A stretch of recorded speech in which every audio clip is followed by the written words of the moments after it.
Hello and welcome back to season 2. We are on episode 112 of Paranormal NL podcast on Spotify, iHeartRadio, Amazon Music, and Pocket Casts. I'm your host, Jen. For tonight's show, let's give a shout out to who introduced me to tonight's guest. A big shout out to author Cynn Shrader Hill. Now, she's the founder of Elk Valley Paranormal, and she's also a podcaster, soon coming out with a new one in 2025. She's from Tennessee, and she was on PNL Podcast Season 2, Episode 61, and Cynn Shrader Hill was also on PNL Podcast Season 2, Episode 102.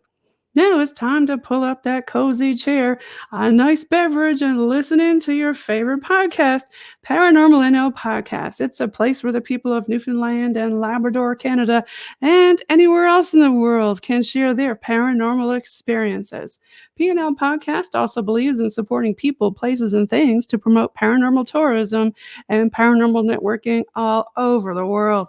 A big thank you again to all the PNL Podcast alumni guests from season 1 and 2, and of course, our fans.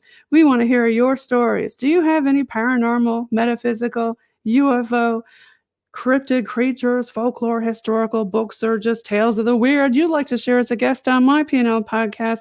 Please reach out to me on Facebook, Instagram, or Gmail. You can see the email down in the episode description. After your episode, you'll become part of the PNL Podcast Alumni Network. And don't forget, you can also share your tales anonymously. And you can also listen in with your smart TV for free on that Spotify app. And make sure you click on the Spotify bell or subscribe or follow along on whatever platform you're listening to so you can get updates for new episodes. Head on over to Facebook and join our group, Paranormal NL Podcast Group. Find upcoming new PNL episodes of the featured section of the group. We're listening to our fans. Paranormal NL Podcast is coming soon to YouTube. And we're also now on Instagram. And PNL now has a Facebook page for fans who are not on Instagram for Instagram Reel Drops and a spot for the PNL Bog Team Facebook Go Lives. That's right. Stay tuned for a new branch of Paranormal NL podcast with the Bog Team, a boots on the ground paranormal investigation team doing local historic investigations in Newfoundland. Our fans asked us Paranormal NL podcast merch, and the new PNL Bog Team merch is now also available on TeePublic with lots of different logos and designs and swag items. Now let's get on with the show tonight. I'm going to put on the StreamYard stage with me. We've got Mr. Mark Elliott Fults, and he is coming in hot from Pensacola, Florida. And he's the Fults-Psychic and host of Universal Truths. Welcome, Mark. Hi there. Thank you for having me on your show. Well, thanks for being on today, Mark. I love the candle vibe in the background there. Ooh. Spooky, spooky. Oh, my ancient bookcase back. Dresser back here. Uh, Yeah, so you're a psychic medium, a trance artist, an author, a store owner of what's a Gypsy Moon, right? And Gypsy Universal Moon. Truths podcast on YouTube. Tell me Yes. more about yourself. Well, let me see. I live in Florida near Pensacola, and I used to live. I come from Chattanooga, Tennessee, and I've always been psychic because really everyone has the ability to be psychic. It's like the sense of smell, and it's just part of our system. When I was 30, I got killed in a random act of violence, and when I came back from that, then I was just, my skills were a little deeper, and so I've been working in the field. I'm 62. I've been doing this 44 years. I'm just now in my later years really starting putting out books and doing the store and getting ready to do a cooking show and I'm just having fun, at this point. And so you know, but Mark, I I do art. have to ask you, I know you said you're from Tennessee, but tell Yes. the listeners more about the random act of violence. What happened? Ooh, well, at the time, I have Marfan syndrome, which makes you when especially when you're younger. I mean, I was very thin. I'm 6'2" and I weighed 118 pounds, and we were going through a cycle of hate like we are right now, violence. And I was going to go see a friend and at an apartment complex who had just moved back to town, and I was going up the sidewalk to go see him, and these people were out in the parking lot partying, drinking, I guess. And they saw this toothpick of a person going by, and they went, "Oh, we can kill that." And it was entertainment. People stood around and watched. And actually, one of the people that was with me, because I had two mill workers with me, like it did me any good. One of them had the first cell phone I'd ever seen, and he didn't bother to call the cops or anybody. Everybody just watched and were fascinated with the act of killing. And it was That's so 15 minutes of it, just until they ran out of air. And then I went in the hospital and started dying, and died twice in the process, and it was long and slow, and it was the best thing that ever happened to me, the death experience. And after that, when I turned around, because they put me in a room to die and quit feeding me and all that stuff they do. And then I came back out of that. And so you were uh, in palliative care I was kind of on what? thing? Were you in like Yes. palliative? Well, they put me into a room to die because they couldn't get me to rally. And so they just put me in a room with another person that was dying, and they just quit feeding us. And so after a few days, I did the two death experiences, and then I turned around, and they didn't know how that happened. So it just was very interesting. So when I got out I'm of the sorry you hospital, had to go through all that, Mark. oh That's no, horrible. no, it made me who I am. And so I can't regret it. I mean, it causes problems, but it's the best thing that happened to me as far as what came out of it, because I got to see things I've never seen. I've got it deepened who I am. I got more pluses than negatives. Um, and it just made me a very strong person. And because there was so much going on with it that was just hideous, and but it made me who I am. So you know, it's uh, it was very interesting, Do just you to think say that the people least. who get close to the veil, per se, when Yeah. they come back, they seem to have more abilities? Like, do you Yep. remember anything about like when you said you Oh died yeah. twice? Do you Yeah. remember Oh what? yeah. The very Can you describe any of those things that sh- happened? yeah. The first time when it was happening, of course, I'll give the short version because I know it's time limited. Um, but when it started happening, the nurses had put some medicine in the machine. They were waiting for me to croak. And they had done something with the machine, and it wasn't working right, so it had an alarm going off, and they were coming in doing the fooling with the alarm. And I all of a sudden started feeling different, and I thought, because I mean, all of my organs from my sternum were knocked loose, my arms were out of place, I had four fractured ribs, a collapsed lung, and I was at that point about 80 pounds, Wow. and was just I was just in burning, twisting, horrible pain, and all of a sudden I realized I felt different, and I thought, well, what's going on? And then what was strange, a friend had brought a thing of balloons, of latex jewel tone balloons, and had tied them to the foot of my bed. And I started seeing something out of the corner of my eye. When you looked at the balloons, you could see the reflection of a woman sitting there at the foot of my bed with her hand on my bed. but when you looked at her, what you couldn't see her, but you could see her in the reflection. And then the way people talk about it's like projections on glass. So then all of a sudden, there's a hillside with greenish yellow light, and it looks like trees on it, and people moving towards you through the light, and you see their shadows casting down the hill, and they come closer to you. And as they come closer to you, they start calling your name. And when they did, I had already started feeling great.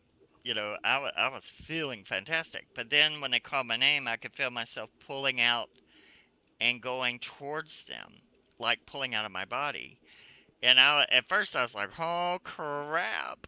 And then it was interesting. Then I started seeing things downloading because the brain tries to download to get it out of your system before you die. So you start seeing all this stuff flashing, and but you're aware of it. You know who those people are intrinsically.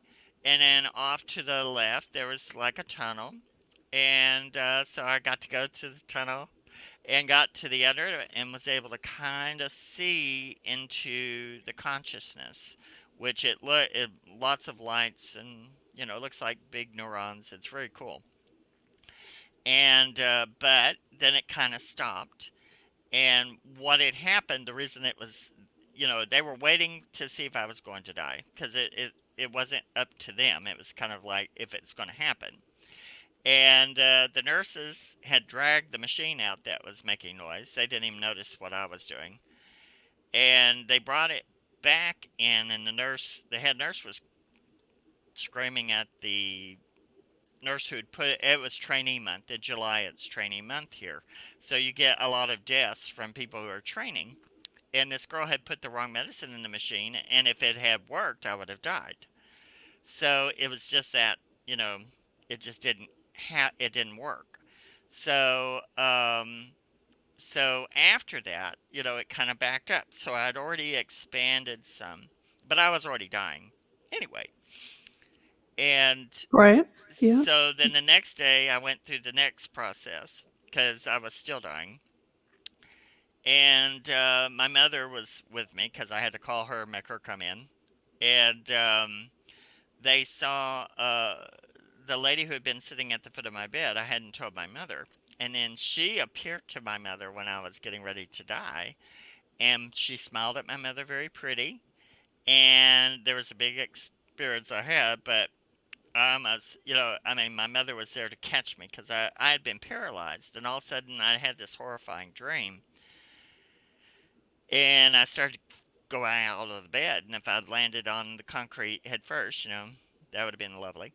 And my mother caught me, and when she caught me and looked at the lady, the spirit, it smiled at her and disappeared. And then I turned the corner, and then all of a sudden I lived. And So your so, mom saw her too. oh yes, my mother saw her, and I know who it is, but Oh. I know who she is. But we all have She in your family? guardians.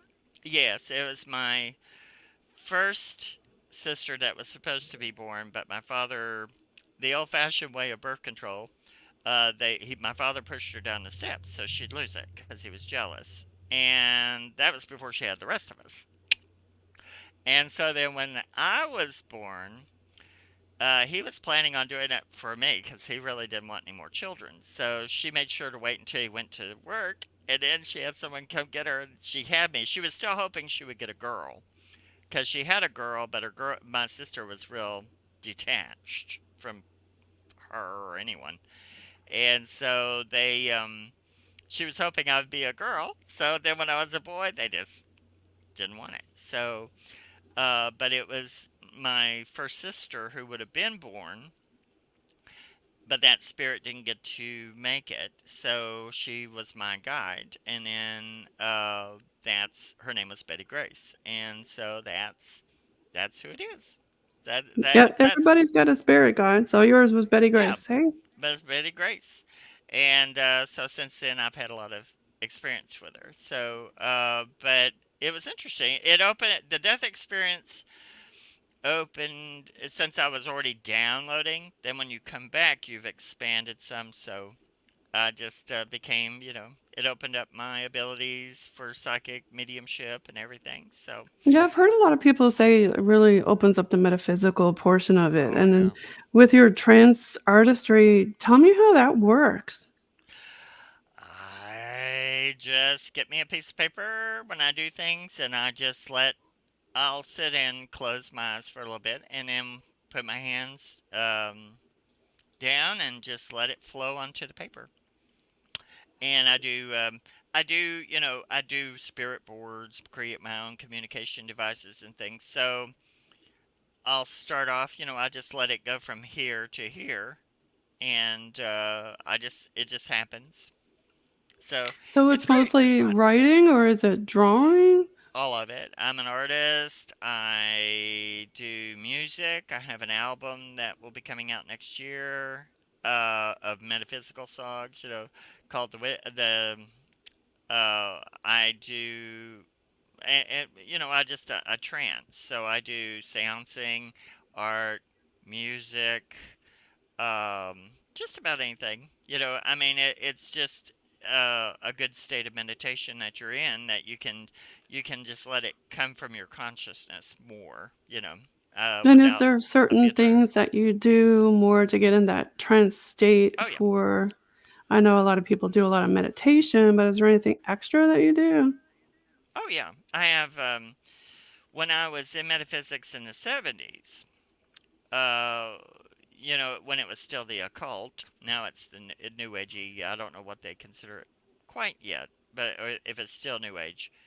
Um, but we were taught to write our own material, to write our own meditations and practices. So I came up with a meditation that I had been taught and kind of took it and made it uh, work for myself.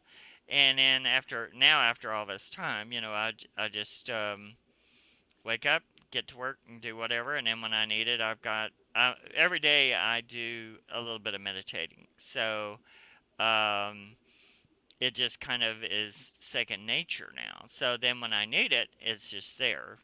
I know how to access the Akashic Library level, and that's where the delta. That's where everyone in their subconscious goes, where all the ancient stuff is, that our connection to the Egyptians and before them, and all that. So I work from that level. And actually, I'll be teaching people how to do that. I'm going to, if I, next year, if I can do a Patreon, then I'm going to do a Patreon channel and teach how to do the Akashic Library, regular, just simple meditations. Because the simpler, the better. You just got to get in control of your energy. And if you understand your aura, where it comes from, then you can control your energy. And then the input and output, because our third eye, our pineal gland, has magnetite in it. So that's what creates our electromagnetic fields. And that, as a psychic, that influences everything. Because, you're a cat scanning everyone else's cat scan, their auras. So, and every spirit is a sphere of their energy, whatever energy they were.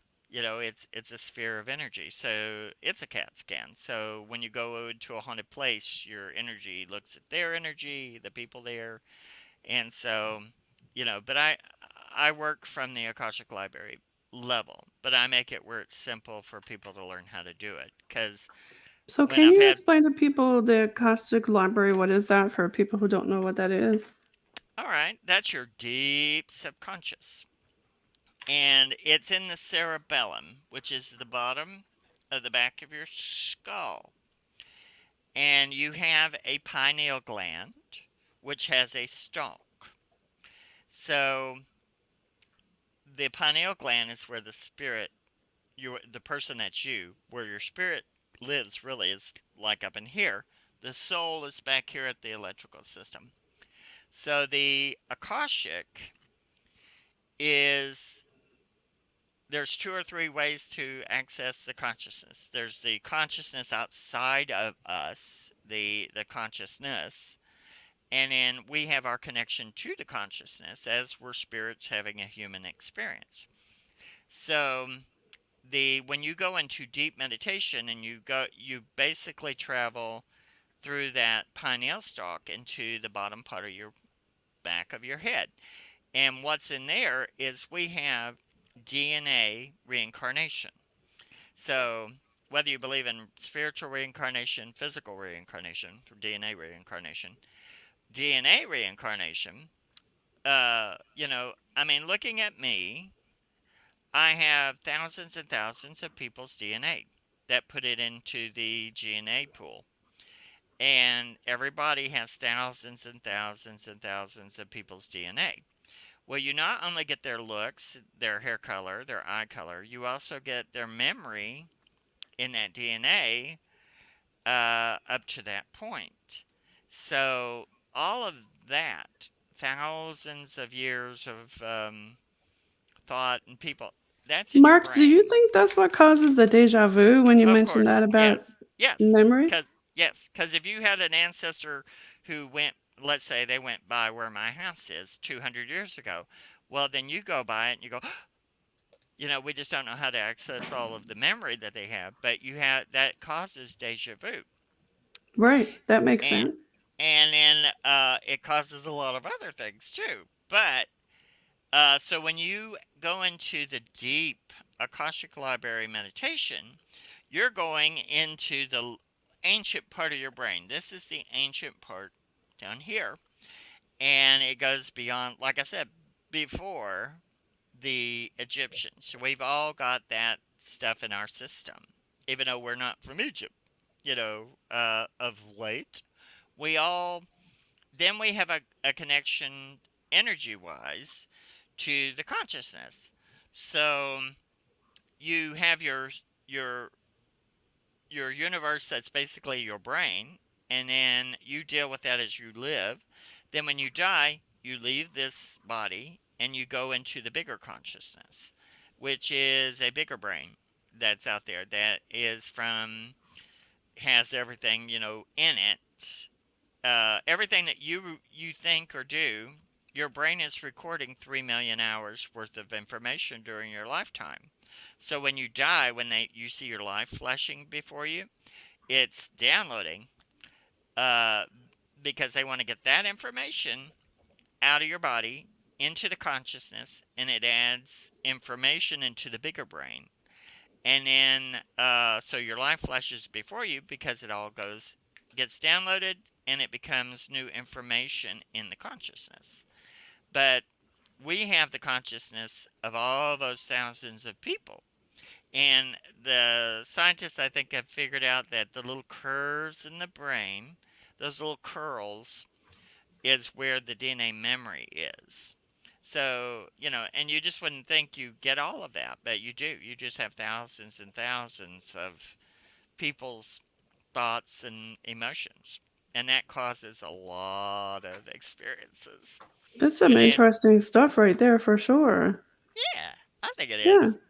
So if I you were going to do like a trance, do you to get into that state, do you put music on or do you do other like rituals to get into that state or I used to do the candles and the music and everything. Now I just the best way for me is just to lay flat and quiet, and or to sit in a comfortable chair and just be, just do it. Because now it's just uh a reflex, so I've been doing it so long.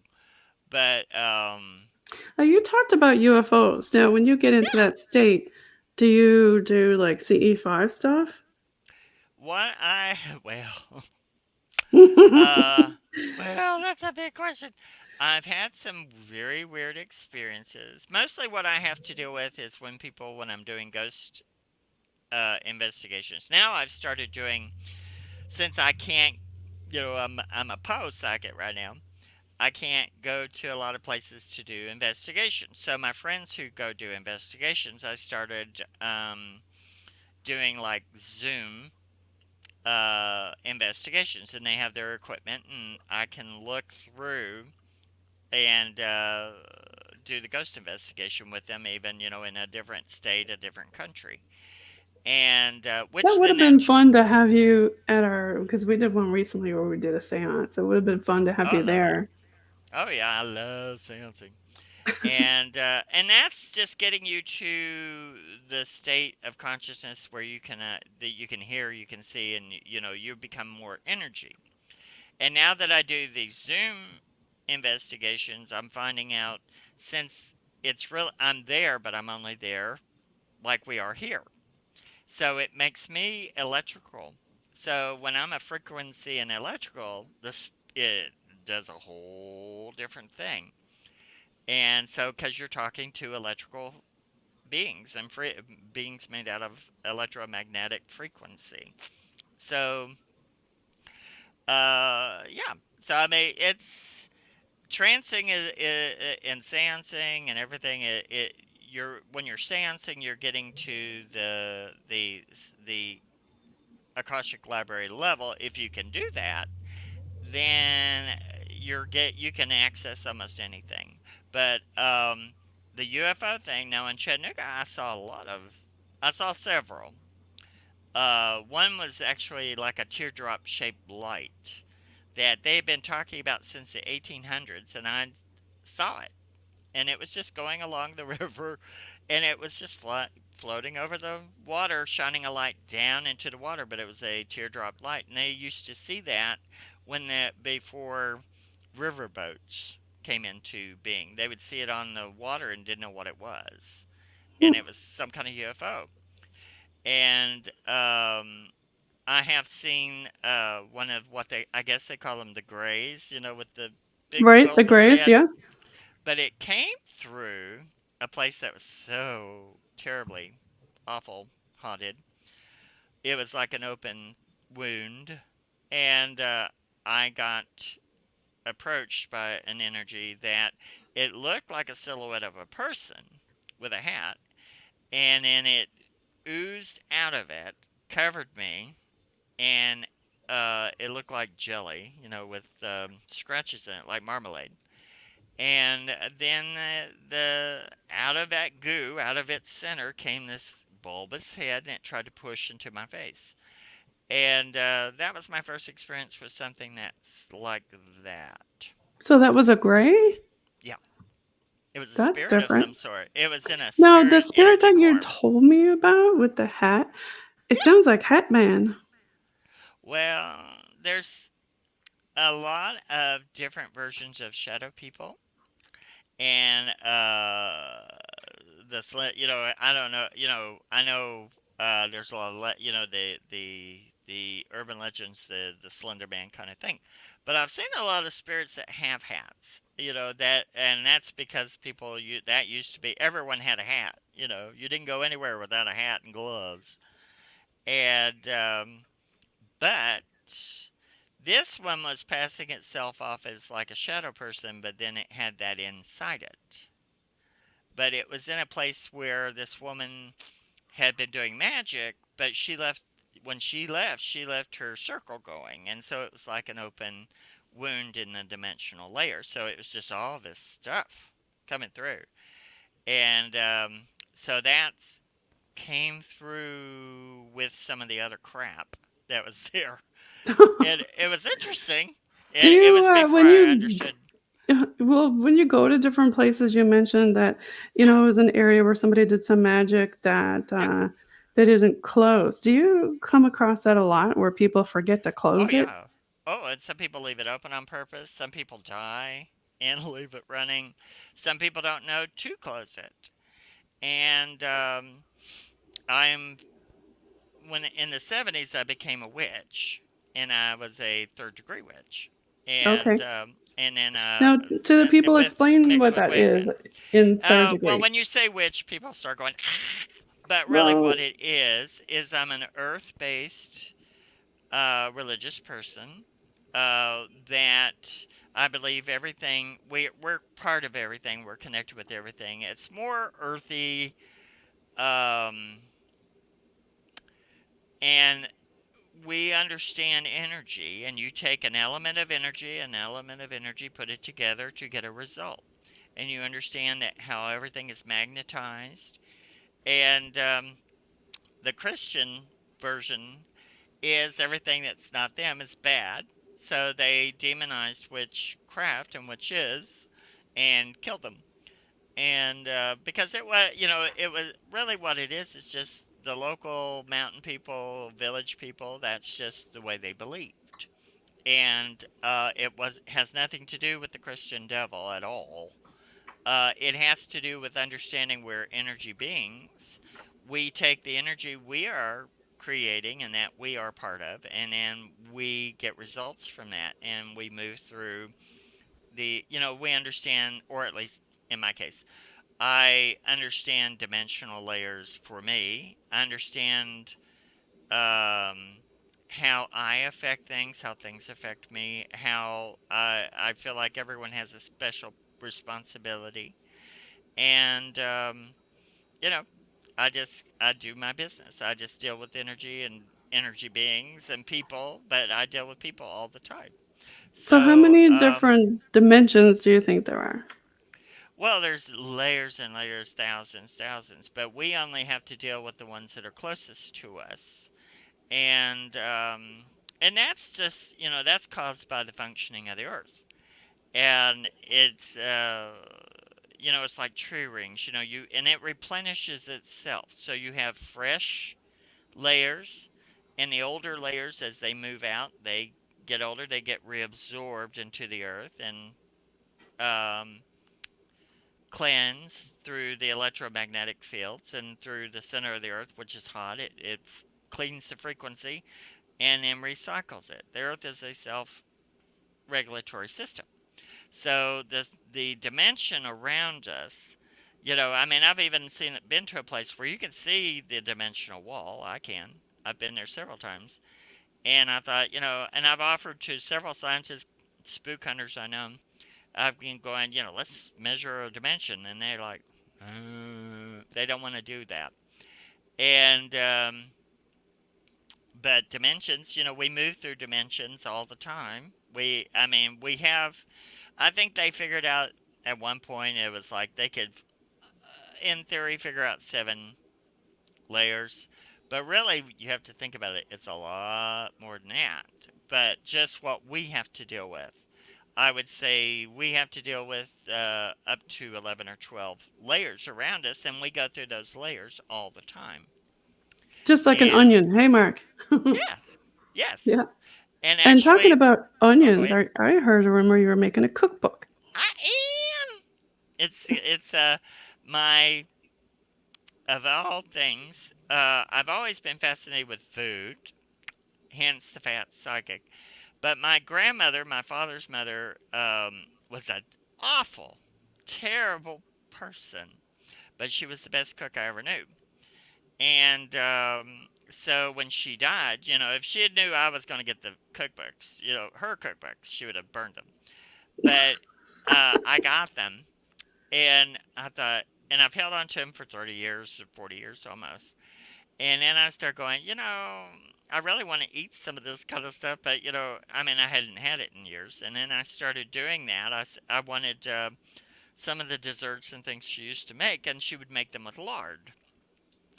So I started doing that, and I went, I could do a cookbook, and I started doing it. And so Cynn, Trader Hill, I conned her into helping me with this one. And we're doing my mean old grandma's good old cookbook. Mean old grandma's good old cookbook. Big shout Yes, out to Cynn and Shrader more. Hill. And Yeah, more. You're going to do more? and more, because it's Yeah. not just my grandmother's recipes. I have collected thousands of antique recipes, and then I'm putting a few people's recipes in, that family recipes, legacy recipes. Mark, since we're And talking about recipes, do you do like I guess alchemy too or spells? yeah, yeah, Yeah, since we're talking I about believe, cookbooks. well, what I do, um, when people go spells, ooh, But my spell, I have people who come to me to get things to. I believe very thoroughly if someone's harassing you or going to hurt you or doing something, you bind them away. You don't hurt them. You just move them to the side. And everybody has a little energy field called And how do the you aura. do that? Yeah, how do you bind somebody's energy away or aura that you You went and around you? well, if you understand your aura, you're a little ball of light. They're a little ball of light over there. You just take their little ball of light and you just, you take energy around it and push, say go somewhere else. You push them elsewhere so their energy can't access your energy. You do things to strengthen your field and make sure you just turn them off. You just basically from you. You just push them away. Say just go away. And but you do it through energy. I don't like to do things that hurt people. But if somebody's in your way, they just need to. That's sometimes I've known people who it's been dangerous, and you just shut it down and protect the person that you're protecting. You make their field better, and you push the people to the side and send them on their way. And that's the first thing, and then if they continue on trying to be hurtful or hateful or murderous, then you take care of it, a little firmer. But in my old days, I'm just a big old kitchen witch. I'll make candles. I make them by hand and make the figures by hand. And I give them only to people that need my help. Right. And, but also, I understand energy in a weird way. There was a lady who she came to me because people come to me for missing people, Oh, and her daughter was missing. They've been looking for her. The police have been looking for her. And she comes to me and says, "We don't know where her body is, whatever." And I said, "She's not dead. She's hiding." So she brought me something of the girls. I was able to take my energy. Everybody's energy has a little fiber optic tether to it. So I was able to track down her energy. I reached into her energy field, said, "Call your mother." And I said, "Well, within 2 weeks, she should call you if she's going to do it." And within 6 days, she called her mother. And she wasn't wow. dead. She was in hiding. And now they were, last time I'd heard, they were meeting, they were working on whatever it was.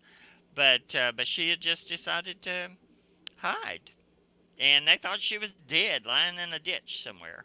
And I said, "No." So, but you have to be an energy technician. And that's really what witchcraft is just, it's the practice of energy, So being when an you energy say third technician. degree, is that similar to? Because I think about Masons Yeah, when you say degree. Is that how is that in yeah. your world? Well, how it used to be in my world. Because when I came out into it, the old form of it was dying out. All the old people who brought it to the country were dying out. And it really, I think the third degree thing comes kind of from the Masons. And they have a third degree thing and magical levels. You get to levels and whatever. And here the Masons have, like, you have to get to a 33rd degree before you can really get into the magic. Um, but uh, the excuse me. But Bless you. thank you. Uh, but it's kind of based. I think Wiccans, when they came here and the movement, tried to replicate that kind of process where you have you're a neophyte, then you're be learning, and then you become a priest at third level. And so I went through that because at that in those days to become anything you had to be in a group and you had to do a third degree and all that stuff. Now they print out their stuff and go. Um, but it taught me a lot. I got to go through a lot of stuff that it was a lot of weird, demented people. But I learned a lot, and because they were leftover hippies and they were secretly doing a lot of stuff, and I wasn't as astute as I am now, because once I died and came back from it, then I was like, oh, you know, I'm a much better, can assess a lot better, because when I joined that, I was 18. You know, you don't know anything when you're 18. No, And you don't grow and your brains until you're 30 or so, oh, right? please, some people never grow them. Right, yeah. And if you're lucky, you do. But the third degree is, I think, based on Masonic, kind, or that kind of thing. Yes, yeah. And then, Mhm. um, but it was just another replication of that kind of thing. And uh, in the South where I came from, um, or Chattanooga where I came from, there were a lot of people there who, as witches, started trying to emulate Christians witches. So they became Christian mystics, and so it went from like an old world version of a idea of a witch to a Christian witch, which is very interesting. What's the But difference in a old world and a Christian witch? well, from where I'm from, Christianity is, there's a church almost on every corner. If you're not a Baptist, the Baptists think you're going to hell. If you're not a Catholic, the Catholics think you're going to hell. If you're not, and I was raised a Baptist. And so I was I was a Baptist for a long time. And uh, coming from the old world, uh, ideas, you had people who really could be in the woods, who really could be around the trees and do things, more natural. And then, but when you get here and you've got people teasing their hair up, and big beehives, and you know your hair is higher to Jesus, uh, and they think everything is devil. But then you have Christian mystics who want to be Christian and mystic. They do it, but the Christians would reject them. So, but everything about Christianity, the basis of it is, Jesus, who is, more like an alien, someone who's doing all this strange stuff, and, um, you know, through energy and through mysticism, and so Yeah, because a lot of the it's Bible different. seems a bit supernatural, right? It's all supernatural. Hmm. And Yeah. then a lot of it, actually, if you look at the Anunnaki stories, Right. then Yes. there's some of them, if you put in, well, let's just put alien here instead of Jesus, then, well, like Adam, God put, Adam was a hybrid. And so to make Eve, they had to take a piece of DNA by taking a rib. So they put him to sleep and took the DNA out of the rib. Why would you do that? Because you had to clone a person to match him, because he was hybrid. So Eve was a cloned being from his DNA. That's more out there, UFO ish, Yeah, that sounds very ancient aliens. Anunnaki. Yeah, Yeah, ancient alien for sure. Hmm. but that's very in the Christian thing. And so it's all different. And but because they don't want any inner connection with that, they go, well, that's devil stuff. Well, there is no devil in my beliefs, as far as, like, that's not. I try to be a positive, healthy, happy person. It has no devil in there. But I had more devil in it when I went to church as a Baptist, because everything was very dark and very,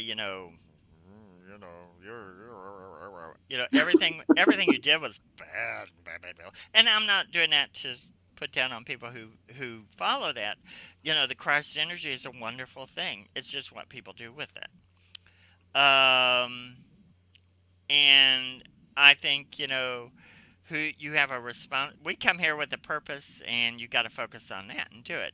If you want to be a Christian mystic, be a Christian mystic. but you're not going to be accepted into the crowd if you go into it. Because let me tell you, if you don't fit into the little box, it's not going to happen. And for myself, I do my own thing. I believe my own connection to my God source is me to it and to them, and I'm more. I have a lot of Welsh and a lot of Irish and Scottish Scottish and Irish. Welsh, Yeah, I can see the and red. Hmm. and so I am. I just have those roots, and so I was already that kind of person, and that's where a lot of this stuff comes from. Is just the people who, when Christianity came through, they forced them to become. Yeah, it's like you either become us or we kill you. So they did. Uh, but whatever religion the country would decide, the king would decide, or whoever would decide, you either became that or you got cut open and tortured and killed in many ways, Yeah, history and is pretty brutal, brutal, wasn't it? and it's still pretty brutal. And Yes. and people cloak a lot of that they want to say we're loving and kind. Well, but we don't like you, so you know I don't want to step on all those toes. Sorry, people. Uh, but But Well, for yeah. me, I'm just a fat little old witch who just does his things and has fun and um, Well, you know, everybody, yeah, we're coming up on the Mark Elliott hour. So, everybody follow Mark Elliott Fults if you want to follow him, the fat psychic medium, trance artist, and author and store owner of Gypsy Moon. We didn't get to talk about that, or Universal Truth podcast on YouTube. Um, do you have a link tree or? well, now I'm old, so I don't have it all going in the right direction yet. I had a website. I'm about to have to get another website. So my old one is shut down. So as I'm getting ready to do my cooking show, I'm going to have a website. But if you want to look up my stuff or contact me, you can look at Mark Elliott, Elliott, Fults, Fults, on Facebook. Uh, and you can look on Amazon, find all my books. Very soon, when I get my website up, you'll be able to find all of my stuff all in one place. But I have the Universal Truths. I've paused that for a little while right now while I'm getting ready to do my cooking show. And so I have other videos. I have a ghost tour of Chattanooga online on YouTube. I'm about to do one for Pensacola.